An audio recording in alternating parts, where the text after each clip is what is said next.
Hello to all. Welcome to Python. So we're gonna view very quickly how to set it up, how dependency management works, so packages and all that, how to set up environments to not have to reset your dependencies every time, and then a few fun things we can do in Python. Right, so I am Nicholas, Atomic Nikos on this server. So, Python. Python is a high-level programming language. That means that it's closer to human comprehension than computer comprehension. It's notably easier to understand than, for example, C or C++ or those kinds of languages. It's an interpreted language, which means that it works on what you provide to it. It's not, once again, not closer to the machine. It's dynamically typed. For example, if you create a variable and store things in them, it's you don't have to specify a type. The interpreter will find that out for itself. And it's cross OS. It works on Linux, it works on Mac OS, it works on Windows, it works on any machine you could want. Right. So this, it's a programming language. So, Python in of itself has had a lot of versions over the time. Latest one is 3.9.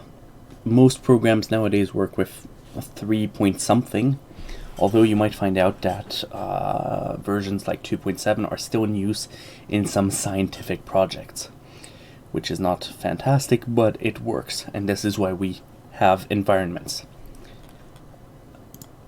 It's pretty easy to download. You go on the Python website, downloads, or use sudo apt install Python. That works as well.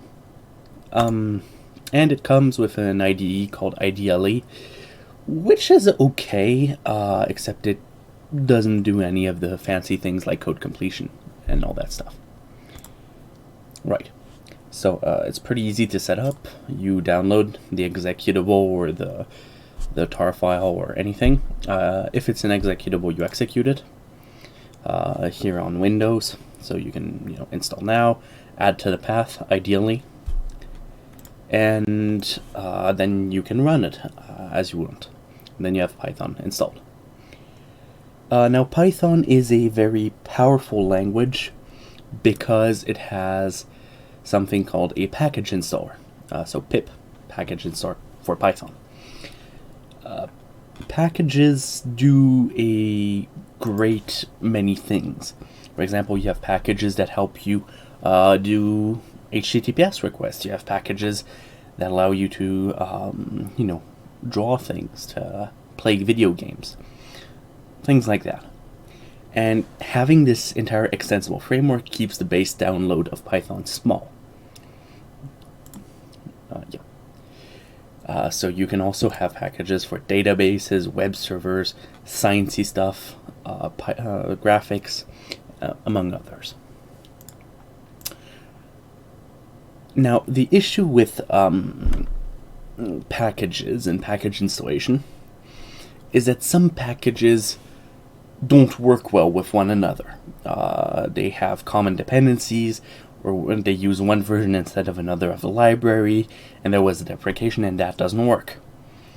So environments help you get rid of that primary installation, which is then just a version of Python, and keep the requirements simple, because then you only have a certain amount of files and packages per environment.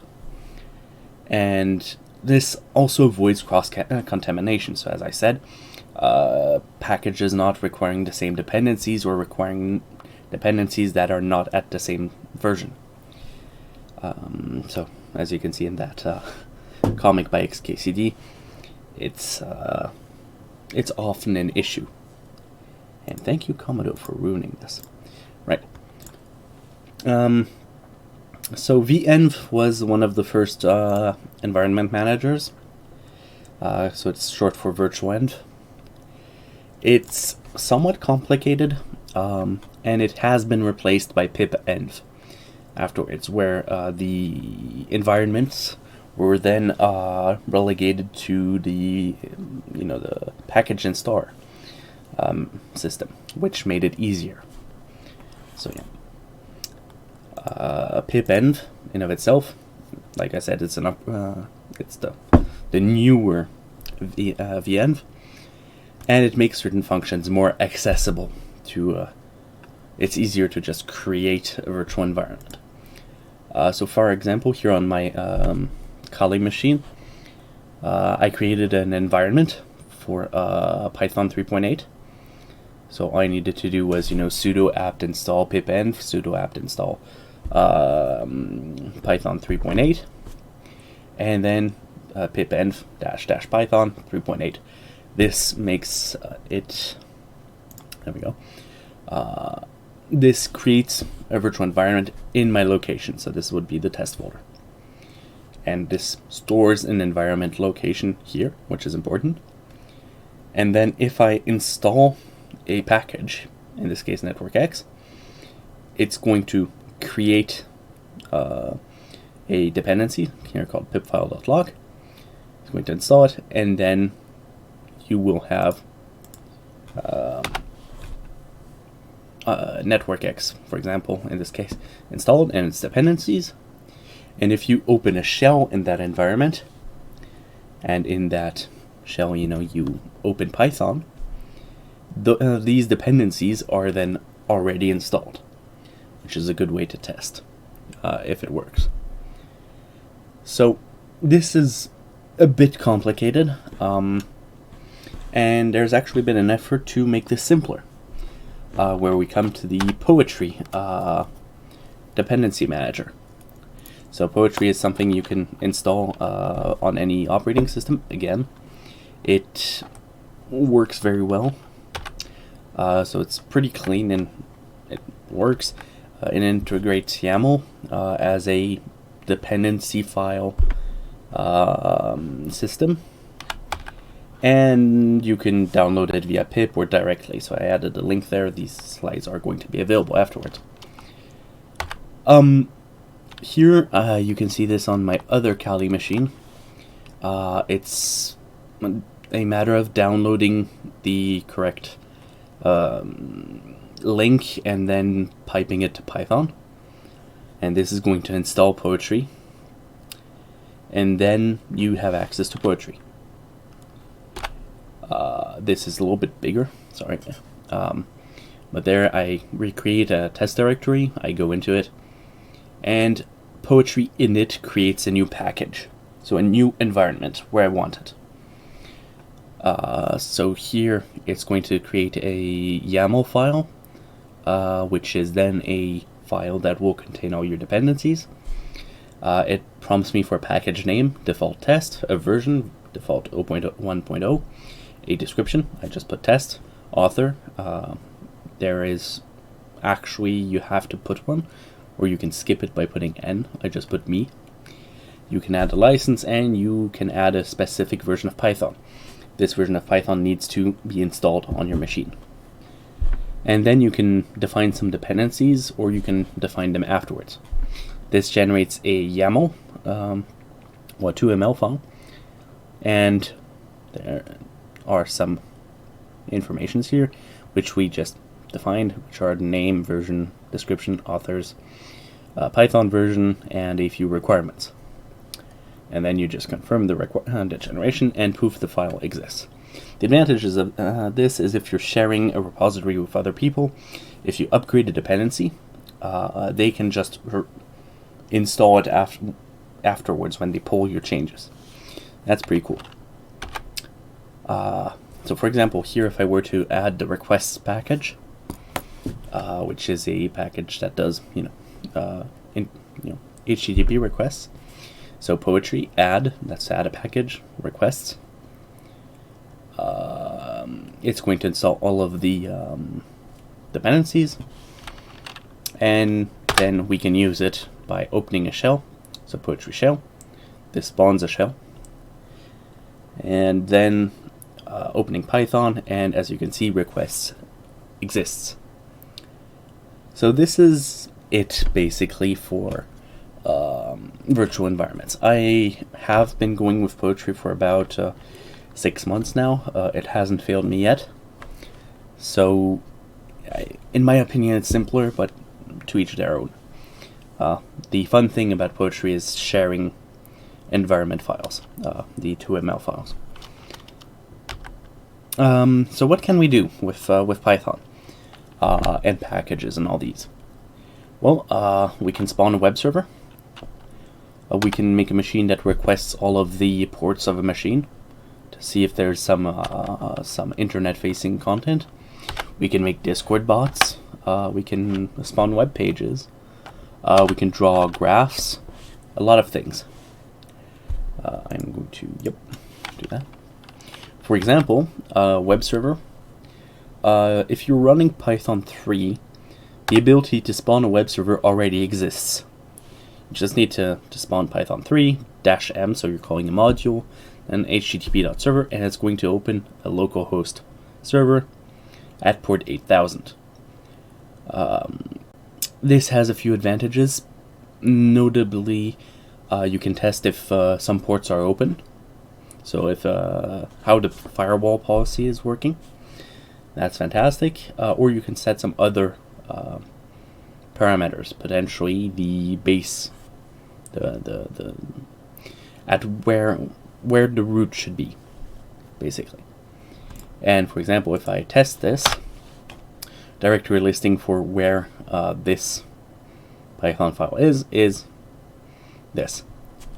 But you can also add like an index.html file and build an entire website there, which is where environments start to become interesting. Because if you have an environment where you put your http.server and another environment where you have a vanilla server, depending on which one you spawn, it's going to show something else. That's also good utility for it. For example, we had a request machine that I was talking about. Here, as you can see, I did it in the Python shell. I could have made a file and then run it, but there, I just did it here. So you import requests. Here I was running a few web servers on my base machine, so loopback address for I in range a certain port number. I defined a URL, so that would do for each iteration HTTP loopback, then the port number. Then I tried to get it, and if it's not 404, that means that there's actually something there. It just tells me that there was a web-facing service. If there's an error, I just ignore it. And there, port 8000 contains a web-facing server service. So that would be the web server from earlier, and port 8080 as well. That's another service that has that, and it gives you the entire list. That's a fun usage. You can of course extend this with multiprocessing and things like that, but these are small projects that are pretty interesting to do. For example, a Discord bot. You can also do that. It doesn't take too many lines. So here we import Discord, import OS, some Discord utils, an environment file loader so that I don't show you all my tokens, and some commands. I load the environment file, grab the tokens, the owner IDs, have a Discord client, grab a prefix, define the bot, and basically just say that when it's ready, it logs in. And then I can run it and with the token, and poof, it works. Which you can see when I run it. Poetry run, Python 3.9, bot.py, logged in as meetup bot. This is the bot ID. This is fantastic because, well, if you're not self-botting, you can. It also gets you into bot development. The Python Discord package is very well defined, and it's just fantastic to start with. Hosting a website, for example, you can use Flask. So the easiest way to have a Flask app is just to do from Flask import Flask. Of course, you have to install the package. App equals Flask test, that's the title. And then for the slash root, so the root level of your web server. You just do a function, and this returns something. And this something, when you load it up in a browser, by first running it, so you run it, and here you execute it using Python, so it's running at port 5000. If you go to that website, it shows hello world. The advantage is you can spawn anything from HTML to CSS to JS, and that's fantastic. Right. You can also do some fun stuff with graphs, showing some plots, some networks. Here's a pretty long one. So it's using network X to plot the graph, and then matplotlib to draw the graph. And it's pretty interesting. It's just adding a few nodes, adding a few edges, and that's about it. Yeah. And this gives you this. So when you run it, here it spawns the nodes and the edges, and then it spawns this, which is then a window with a graphical interpretation. So that's about it for this small session. If anyone wants to ask questions about it, feel free. I am going to, general chat. Right, I am going to unmute you if you want. If you can't unmute yourself. Okay. Oh, you can't see anything. That's an issue. Okay. Does anyone have any questions? Or would want to see me do it live?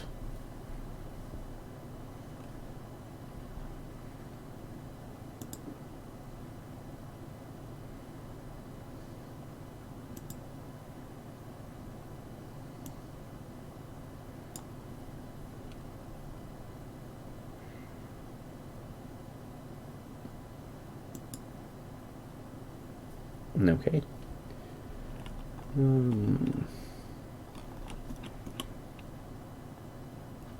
Vent. Joe? No? Kibwe? You can type in no mic if you want. Huh.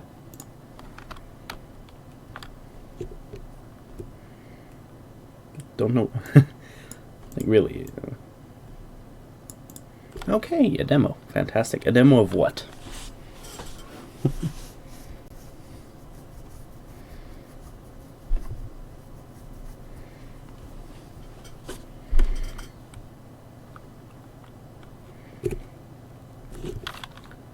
Whatever is in the topic.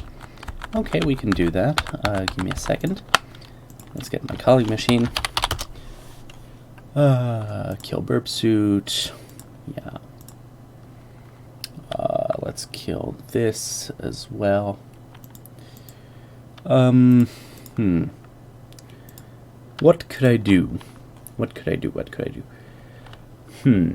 Yeah. Let's try and make a port scanner. Okay.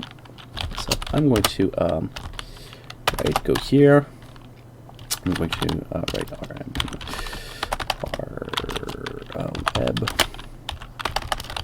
test if it exists, right? I'm going to remove this. I'm going to zoom in because otherwise, there we go. For convenience sakes. Right. So, kdir demo. There we go. Now we are in demo. Right. So let's initialize a small demo. So call it demo. It's 0.1.0. Description small port pinger. There we go. Author Atomic Nikos, license none, 3.9. Do I need any dependencies? Well, that's the major question now, isn't it? So there's requests which we could use, but it only works if it's accepting web requests, so if it's a web server. What else can I use? Give me a second to think about this.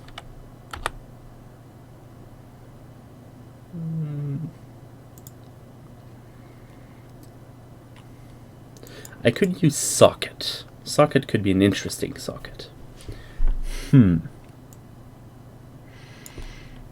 Okay, yeah. So yes, let's see if socket. Do I need to get socket? Or is that already a library? I'm sorry if my internet is slow.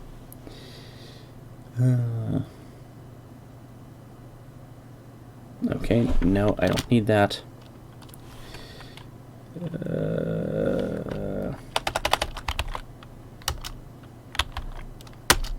Right, that doesn't work. Sometimes some things are a little bit ridiculous. This is only on Kali, never had these issues anywhere else. Right, yes, and this is why I do this afterwards. So socket, it's not socket. We might want multiprocessing.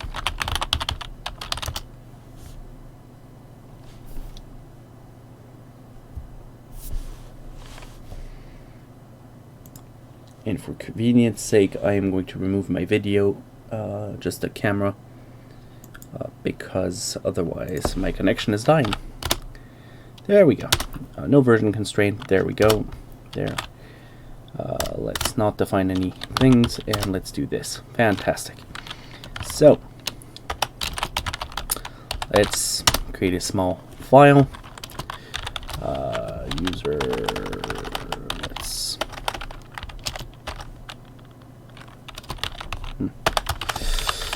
In Python 2.9. Right. So import socket should be fine. Import multiprocessing as MP. Fantastic. Let's define our base URL as our own URL. There we go. And for convenience sake, we are going to create a multiprocessing pool. So that's going to do multiple things at once. So here we go. Okay, so what we want is a pool of which would be then a pool of, let's do it 32 concurrent connections, just for fun. And how are we going to do this? We are going to take results, which is a list, and we're going to use something called a star map.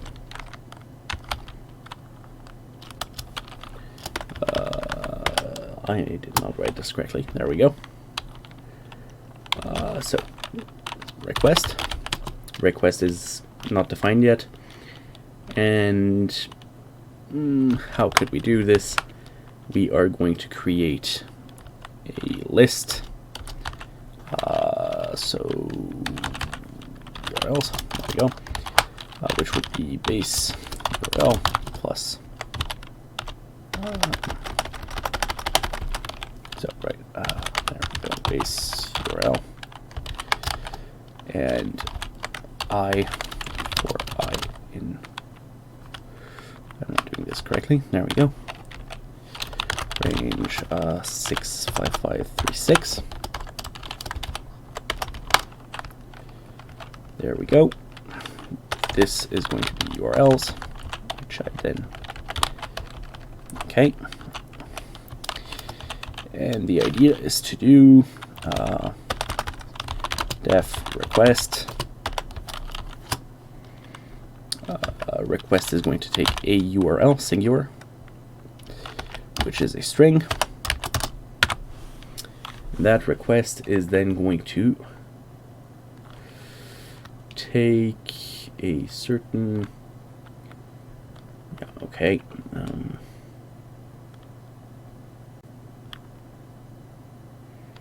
thing. Yes, fantastic. So now, if I was to do this, if I were to print print URL, we're going to do this live, of course, because debugging live is always fun. Let me just do 64 of these. And print results. Let's just try this for fun. Right. So there we go. What does the mean? Okay. Yeah. 0.0.0.0 is figuratively, quote unquote, the exact same thing as localhost in our instance. It's the loopback address. And what is the meaning of the symbol before the loop? What symbols? This one?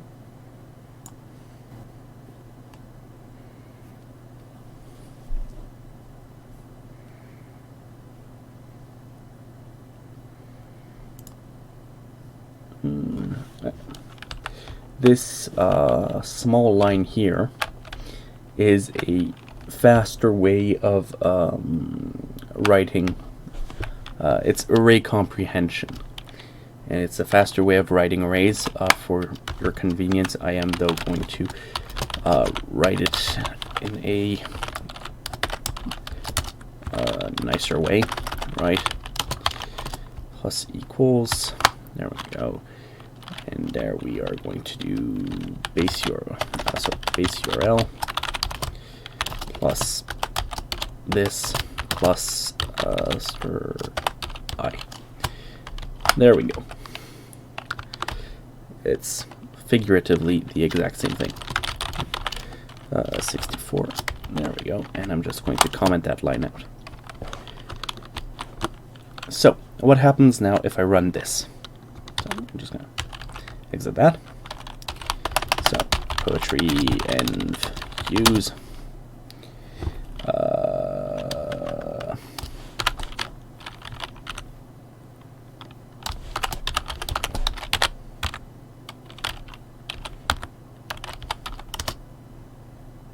Perfect. And so if I do poetry run python main.py, there we go. I made a mistake. So, oh yeah, right. I should have called this URLs. Sheesh.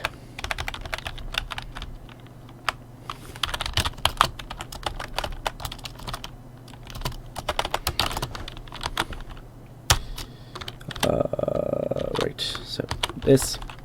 Let's run it. Okay, so I made a mistake, it would seem.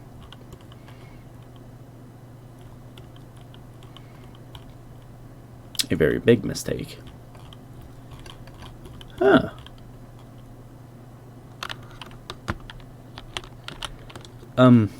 Right.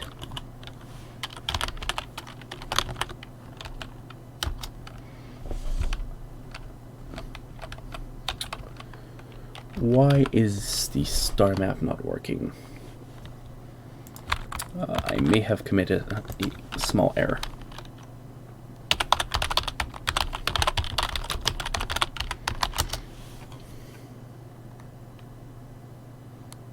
Oh, right. I should have just gone with map.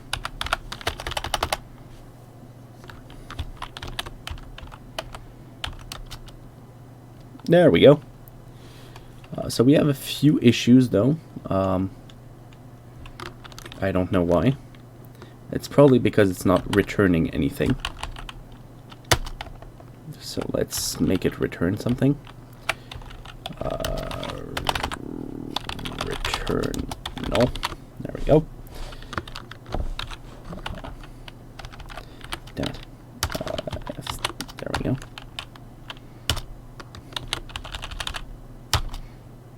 There we go. So now we have some more issues. Can't get attribute request on main. Those are few issues, but it's not anything we can't work away from. Right.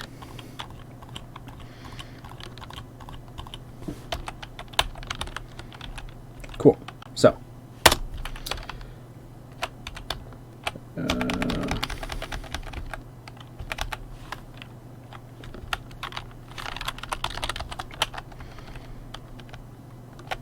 So this is a function, try request URLs. So what are we going to do? We are going to open a socket. That is what we're going to do.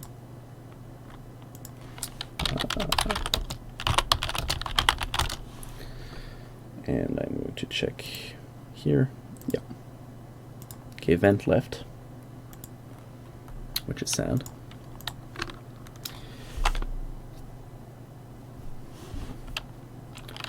And basically what we're going to do is call something test.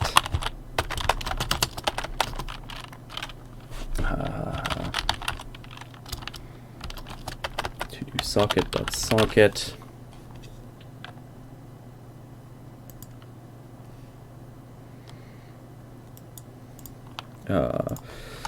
That is going to be socket.afinet, so this is using basic TCP/IP,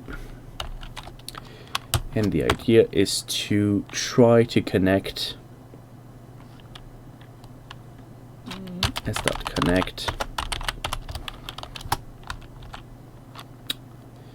and this is where I made my mistake.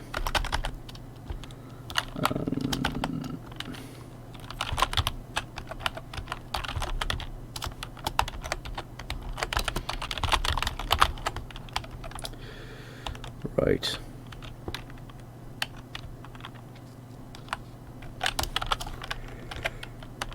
Because we can't have this going like this. This requires an empty port. There we go. Right.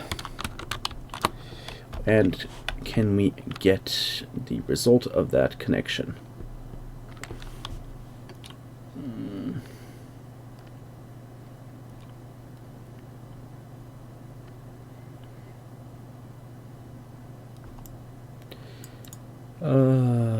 Right.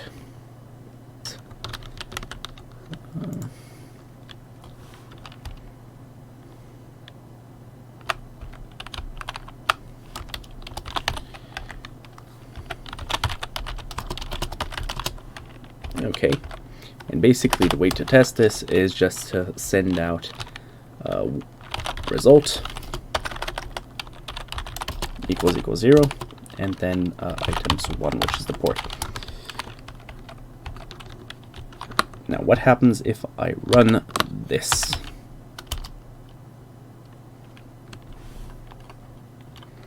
Can't get attribute try request on module. Try request. Why does it not want to? Damn this. Oh, okay, cool. So that's just my bad then. Fantastic. So now I have an issue in my code, which I'm now going to need to find. Test, I have result, I have return, and I need to print these.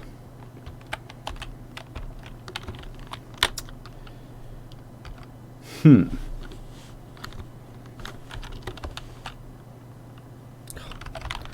it. There we go. Okay, let's just do shell. Fantastic. Now if I do python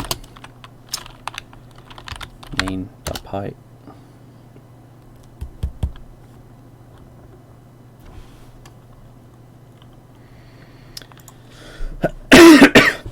now this is weird, as you may notice. I am going to check why it's working like this. This should work as such. Def request run pd start map poof.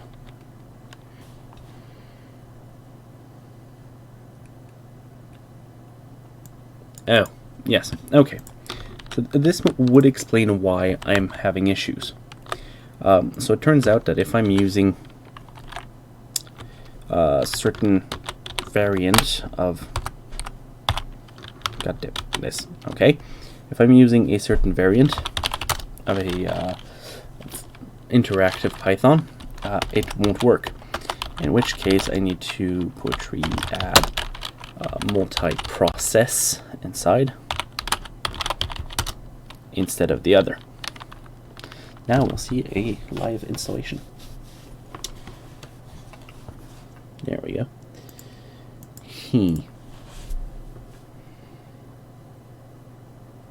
Oof.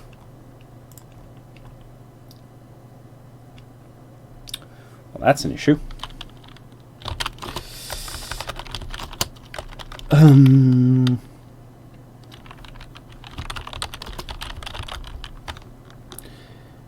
So now let's go to this is the one moment where sometimes you need to clean shop.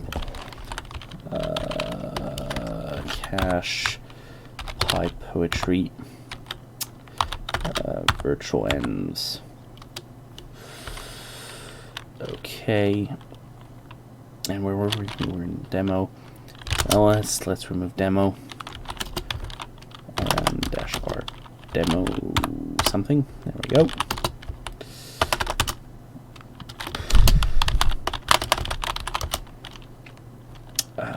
NanoPy project 2ml. Let's remove this.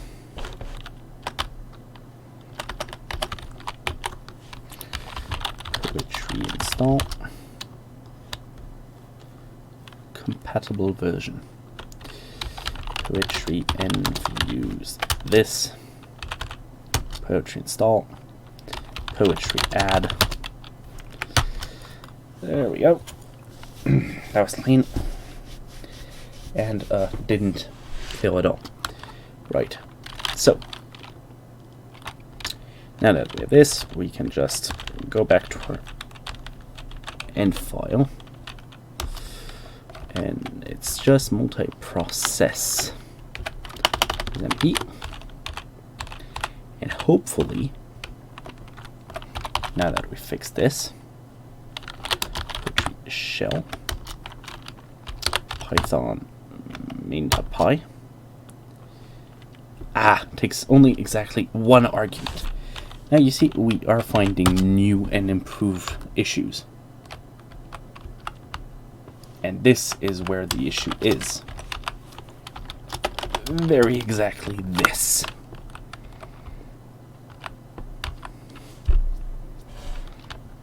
So what I am going to do is I'm going to change a bit of the code, just a bit. I'm going to change this here, right? Reports. Just going to clean everything up. Plus equals this. There.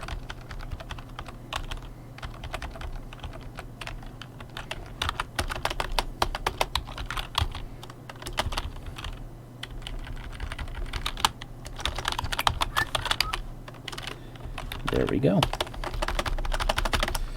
So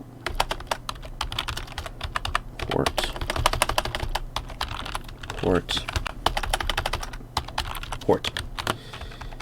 Brilliant. Let's try this again. Good. None of my ports here are open, as it were. Let's just try this with 127. 127.0.1. Let's see if we're getting some of these same results. We are getting most of these same results, or all of these same results. And now let me do something else. Let me start a web server. Okay, so that would be Python -m HTTP server. Python 3-m. And now that we have that, let us do a little bit more things here, right? And instead of printing the results, I'm going to do for r in results. Sorry, just going to go through each result. If r 0, so that's if it's true, print port plus string 1 plus is open. There we go. This we can now extend to 65536, and now we watch as it descends into madness. There, it took literally under a second to test 65,000 ports just by multiprocessing. It is something nice. Yes, indeed. And it's not something that is necessarily complicated, but we can actually time it. Let's time it just for fun. Okay, so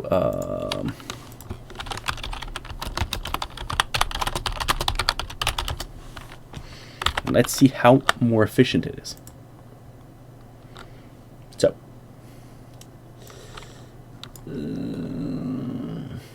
okay, let's do this. So we're going to test this. So this was time. Okay, we're going to start the timing here. Okay. Start equals time.time.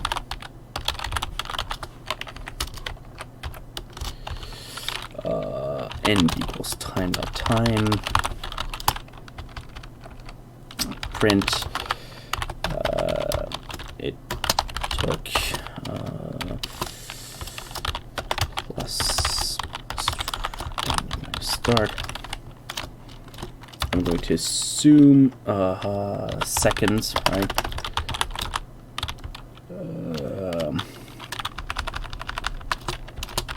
To finish. Now,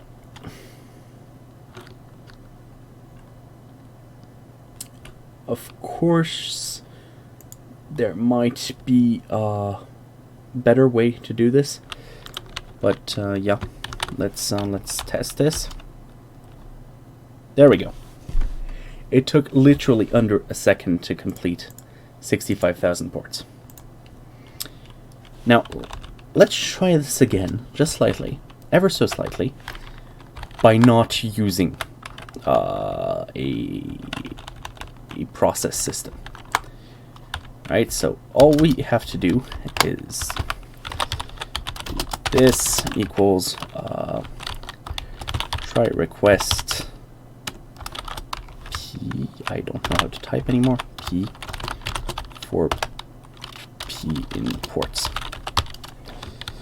Okay, this is factually the same thing except without the multiprocessing. Let's see if this works.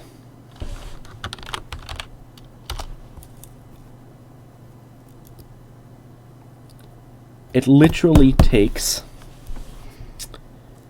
2.2. Like, if I were to just do this, okay, right? I were to do 2.26 and something on 074. Right, it literally takes 3 times more time to do it without using multiprocessing. So here we learned a few things. Multiprocessing is fun, although a little bit of a hassle to create. And it works, basically.